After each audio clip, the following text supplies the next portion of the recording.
Baiklah, seterusnya saya akan menyambung pembentangan ini dengan menerangkan mengenai isu permasalahan dalam kajian kami ini. Baiklah, kita mulakan. Manusia merupakan makhluk ciptaan Allah Subhanahu Wa Taala, di mana jika ada sesuatu senario itu, ianya akan membuatkan kita sebagai hamba-Nya memberi tindak balas. Hal ini dikatakan demikian kerana setiap orang mempunyai akal fikiran yang boleh berfikir secara logik.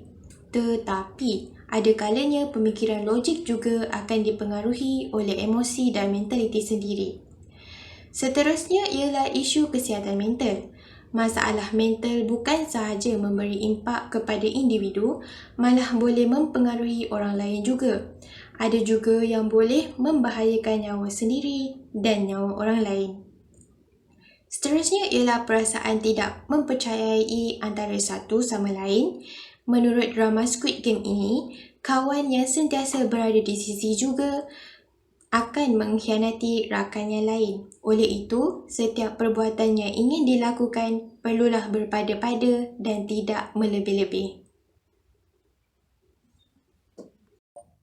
Dan isu permasalahan yang akhir sekali ialah, adakah drama ini sesuai untuk ditayangkan walaupun ada adegan yang kurang sesuai untuk ditonton di halayak umum?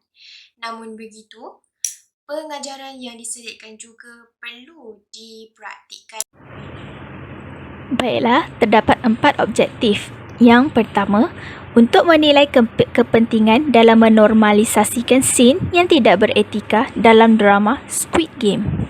Yang kedua, untuk menyatakan pengajaran dan ikhtibar yang dapat diambil dari jalan cerita yang dimainkan dalam drama Squid Game. Yang ketiga, untuk mengenal pasti scene yang tidak beretika dalam drama Squid Game.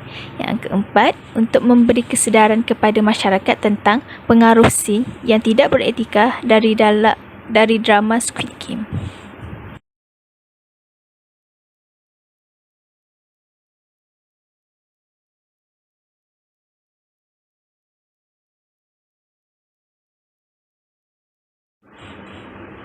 Baiklah, huraian isi bagi episod 1 yang bertajuk Red Light, Green Light. Episod 1 dalam drama Squid Game ini adalah pemula bagi setiap permainan yang akan mereka main dengan pertaruhan nyawa semata-mata untuk mendapatkan wang. Episod ini berkisarkan tentang seorang watak utama yang bernama Song Gi-hun, merupakan seorang penganggur dan selalu menggunakan duit untuk berjudi seperti lumba kuda yang dikatakan bagi dirinya untuk mengubah nasib ke arah yang lebih baik, yang pada hakikatnya hanya menyusahkan lagi orang sekeliling seperti ibunya. Watak yang dilakukan ini ingin mencari jalan yang senang walaupun tahu berisiko. Watak ini menganggap ibunya itu seperti kuli dan selalu meminta duit untuk puaskan nafsu berjudi.